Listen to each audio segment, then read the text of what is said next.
Bacaan dari surat kedua Rasul Petrus. Dari Simon Petrus, hamba dan Rasul Yesus Kristus, kepada mereka yang bersama-sama dengan kami memperoleh iman oleh karena keadilan Allah dan Juru Selamat kita Yesus Kristus.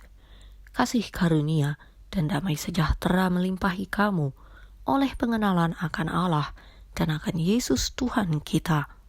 Karena kuasa ilahinya telah menganugerahkan kepada kita segala sesuatu yang berguna untuk hidup yang saleh, oleh pengenalan kita akan Dia yang telah memanggil kita oleh kuasa-Nya yang mulia dan ajaib.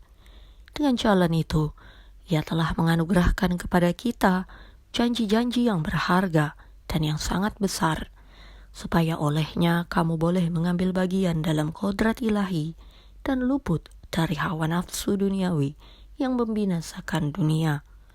Justru karena itu, kamu harus dengan sungguh-sungguh berusaha untuk menambahkan kepada imanmu kebajikan, dan kepada kebajikan pengetahuan, dan kepada pengetahuan penguasaan diri, kepada penguasaan diri ketekunan, dan kepada ketekunan kesalehan, dan kepada kesalehan kasih akan saudara-saudara, dan kepada kasih akan saudara-saudara kasih akan semua orang. Demikianlah sabda Tuhan. Ya Allahku, padamulah aku percaya. Orang yang duduk dalam lindungan yang maha tinggi dan bermalam dalam naungan yang maha kuasa akan berkata kepada Tuhan, tempat perlindunganku dan kubu pertahananku, Allahku yang kupercayai. Ya Allahku, padamulah aku percaya. Sungguh hatinya melekat kepadaku, maka aku akan meluputkannya. Aku akan membentenginya, sebab ia mengenal namaku. Bila ia berseru kepadaku, aku akan menjawab. Aku akan menyertai dia dalam kesesakan. Ya Allahku, padamulah aku percaya. Aku akan meluputkannya dan memuliakannya. Dengan panjang umur akan kukenyangkan dia, dan akan kuperlihatkan kepadanya keselamatan daripadaku. Ya Allahku, padamulah aku percaya. Bacaan Injil menurut Santo Markus.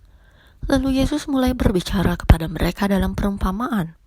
Adalah seorang membuka kebun anggur dan menanam pagar sekelilingnya. Ia menggali lubang tempat memeras anggur dan mendirikan menara jaga. Kemudian ia menyewakan kebun itu kepada penggarap-penggarap, lalu berangkat ke negeri lain. Dan ketika sudah tiba musimnya, ia menyuruh seorang hamba kepada penggarap-penggarap itu untuk menerima sebagian dari hasil kebun itu dari mereka. Tetapi mereka menangkap hamba itu dan memukulnya, lalu menyuruhnya pergi dengan tangan hampa. Kemudian ia menyuruh pula seorang hamba lain kepada mereka. Orang ini mereka pukul sampai luka kepalanya, dan sangat mereka permalukan.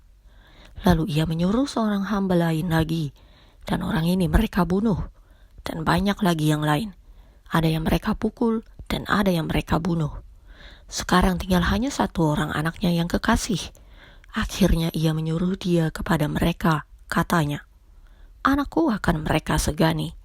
Tetapi penggarap-penggarap itu berkata seorang kepada yang lain, ia adalah ahli waris, mari kita bunuh dia, maka warisan ini menjadi milik kita. Mereka menangkapnya dan membunuhnya, lalu melemparkannya keluar kebun anggur itu. Sekarang apa yang akan dilakukan oleh tuan kebun anggur itu? Ia akan datang dan membinasakan penggarap-penggarap itu, lalu mempercayakan kebun anggur itu kepada orang-orang lain. Tidak pernahkah kamu membaca nas ini? Batu yang dibuang oleh tukang-tukang bangunan telah menjadi batu penjuru. Hal itu terjadi dari pihak Tuhan, suatu perbuatan ajaib di mata kita. Lalu mereka berusaha untuk menangkap Yesus, karena mereka tahu bahwa merekalah yang dimaksudkannya dengan perumpamaan itu. Tetapi mereka takut kepada orang banyak, jadi mereka pergi dan membiarkan dia. Demikianlah Injil Tuhan.